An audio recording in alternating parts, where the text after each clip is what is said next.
Mirë, jemi rikthyer në studio, Elona Berki, avokate, është bashkë me mua. Përshëndetje, mirë se erdhe. Kënaqësi që jemi ne. Duke se qeveria është, le të themi, me dorë të fortë ndaj dhunës digjitale, duke qenë se në ligj është përcaktuar masa administrative ndaj atyre të cilët përcjellin imazhe të padëshiruara për ndjekjes në rrjetet sociale, por edhe çdo formë tjetër që na vjen nga platformat online.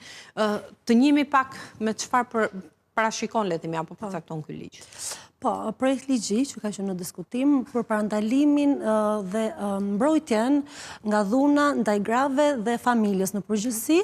Kjo është pjesë integrale? Po, kjo është pjesë integrale e parashikuar dhe në rasti dhunës e ardhur nga teknologjia, pra dhunës digjitale që vjen nga lehtësimi i formave dhe arritjes dhe ndërveprimit të njerëzve nga lehtësimi i teknologjisë.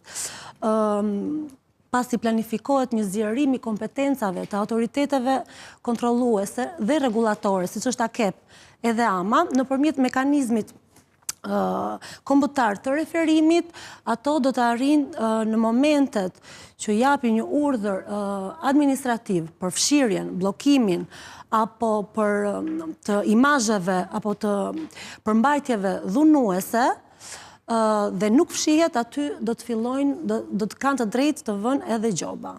Gjoba që fillojnë nga 30.000 lekë deri në 500.000 lekë në ditore. Domethënë brenda 24 orëve për çdo ditë vonesë në fshirjen e imazheve dhe përmbajtjes të dëmshme.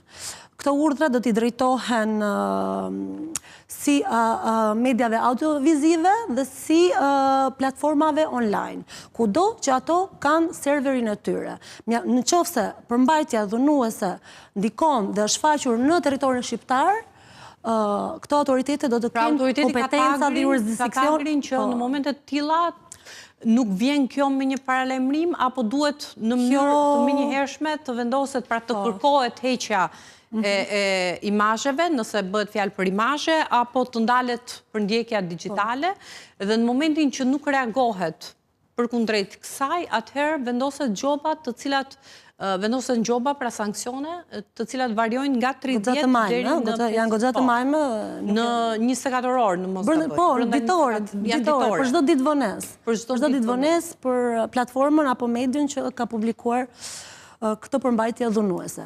Ideja është kjo, që thelbësore është të themi mënyra se si aktivizohet e gjithë kjo procedurë, është vetëm nëpërmjet një kërkese të viktimës. Domethënë, nuk është se fillon kryesisht nga institucionet, por vetëm në rastet nëse ka një viktim dhe kjo viktim kërkesën e parë e drejton platformës apo medias për fshirjen, bllokimin apo heqjen e përmbajtjes, dhe në momentin që brenda 12 orësh platforma nuk reagon dhe nuk bën asnjë veprim, atëherë vihet në aktivizim mekanizmi kombëtar i referimit, i cili vlerëson a është kjo përmbajtje dhunuese apo jo, dhe a hyn brenda tagrit të këtij ligji, dhe nëse e vlerëson të tillë, dërgon një ankim administrativ AKEP-it dhe AMës, të cilët sërish i kërkojnë platformës apo mediave të heqin përmbajtjen, dhe nëse se heqin, aty në atë moment fillojnë aktivizimi i gjobave. Elona, nisur edhe nga praktika, pra fakti që është kërkuar që të adresohet apo të jepet zgjidhje kësaj problematike duke ndërhyrë në këto nivele, pra duke vendosur gjoba që janë të majme, sepse bëhet fjalë për gjoba deri në 500.000 lekë në ditë, nëse vonohet pra heqja e këtyre imazheve, apo le të themi nxitet kjo dhuna digjitale që ne dim është e përhapur, por në rastin kur në forma të shumëllojshme. Është shqetësuese kjo pra për të pasur një vendimarrje specifike? Sa shqetësuese mund të jetë shqetësuese kompetencat kaq të larta këtyre institucioneve, po themi. Domethënë që të kenë kompetenca kaq të kërkohet ose më saktë që të propozohet. Po, ideja është kjo, që gjithmonë ngelet një pjesë e dytë e ndërveprimit, e cila është një afat 45 ditor, që personi, media apo institucioni që ka marrë këtë lloj gjobe, dhe këtë lloj ankimimi administrativ, mundet si drejtohet gjykatës brenda 45 ditëve, për të ankimuar këtë lloj ankimi, këtë lloj mase civile apo administrative. Pse është vënë kjo masë si risi dhe pse është menduar një gjë e tillë? Është menduar për të arritur sa më parë te kufizimi dhe te bllokimi i dhunës.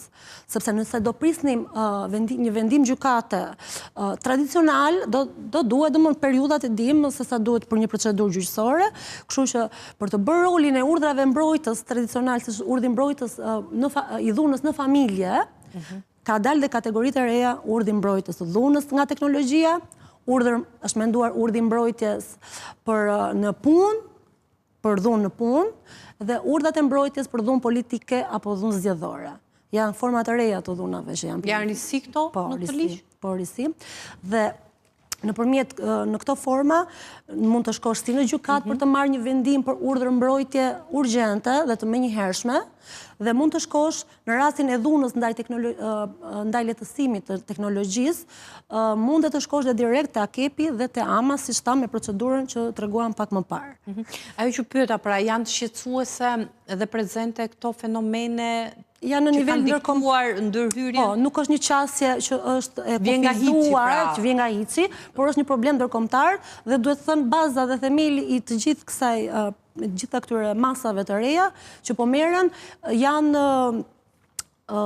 direktivat evropiane.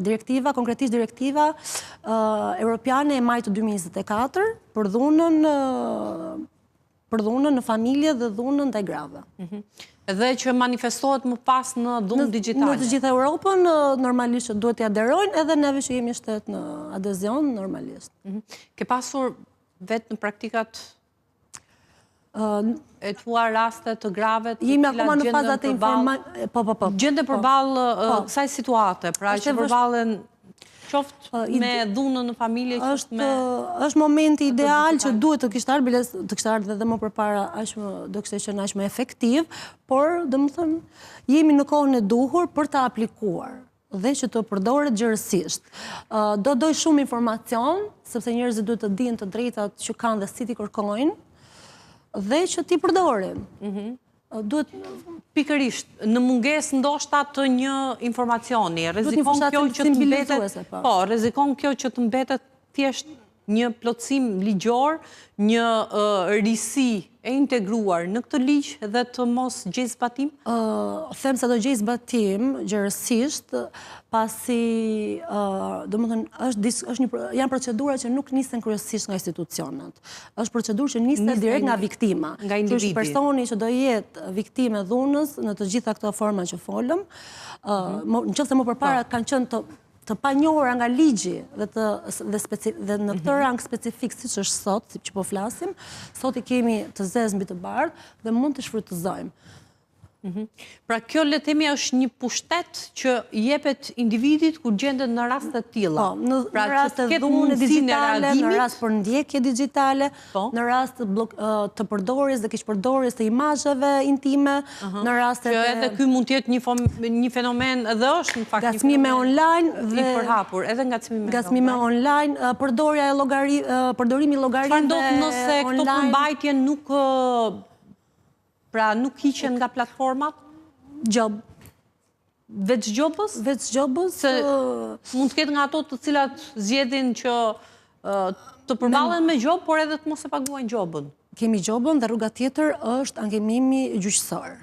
Si në rast se është kryer një vendimarrje paraprake nga organi administrativ dhe nuk është dakord njëra nga palët, si në rastin nëse organi administrativ nuk vepron, që e marrim për bazë dhe të mirëqen që mund të ndodhi, atëherë rruga tjetër... Në momentet i kërkohet që të heqë një përmbajtje të caktuar, të ndalë për ndjekjen, ngacmimin... Kërkesa një urdhër mbrojtje në gjykat për dhunë digjitale, nga lehtësimi i teknologjisë. Se mund të jetë edhe individ që shfrytëzojnë në rrjetet e tyre sociale. Për ta bërë një gjë të tillë, pra jo vetëm media apo... Dgjoj, parashikohet edhe rasti i kishpërdorimit të imazheve të fëmijëve, që mund të arrihet me vendim gjykate këtë radhë vetëm, mund të arrihet të hiqet kujdesaria e fëmijës përkohësisht, në qoftë se është abuzuar dhe janë përdorur imazhe në mënyrë dhunuese ndaj fëmijës. Domethënë do merren me vendim gjykate, Kush e kërkon? Mund ta kërkojë një person që është interesuar, që ka interes të lishëm, mund të jetë njëri nga prindrit, nëse prindri tjetër abuzon me dhe krijon përmbajtje të dhunshme e gjithë angelet për të provuar në gjykat. Por janë nisma për të mbrojtur deri diku shpërdorimin e madh publik që po bëhet si dhe i personave. E qartë. Mirë, unë falenderoj sepse kemi mbërritur në fund. Kënaqësi që ishte me ne. Faleminderit për kohën. Faleminderit dhe ju që na ndoqët. Ne kemi mbërritur në fund të emisionit edhe për sot. Takimi i radhës do të jetë nesër, sërish në orën 16:00. Deri atëherë kaloni sa më mirë. Mirë takofshi.